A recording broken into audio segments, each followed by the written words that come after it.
ব্রঙ্কিয়াক্টাইসিস নিয়ে আজকে একটু আলোচনা করব।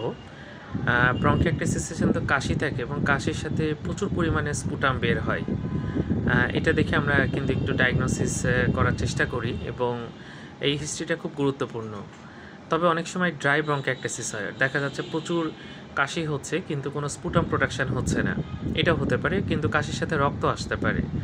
তো যাই হোক, যদি কাশির সাথে প্রচুর পরিমাণে স্পুটাম প্রোডাকশান হয় এবং কাশির সাথে রক্ত আসে, তখন আমরা ব্রঙ্কিয়াক্টাইসিসের কথা মাথায় রাখি। ব্রঙ্কিয়াক্টাইসিস একটা আমাদের ওয়ার্ডে কিন্তু প্রায় পাওয়া যায় এবং এটা ভালো চিকিৎসা আছে। তাই যদি কারো কাশি হয় এবং কাশির সাথে রক্ত আসে, বিষয়টা কিন্তু আমরা অবশ্যই সিরিয়াসলি নেওয়ার চেষ্টা করব এবং ব্রঙ্কিয়াক্টাইসিস হয়েছে কিনা বিভিন্ন টেস্ট করে আমরা নিশ্চিত হব।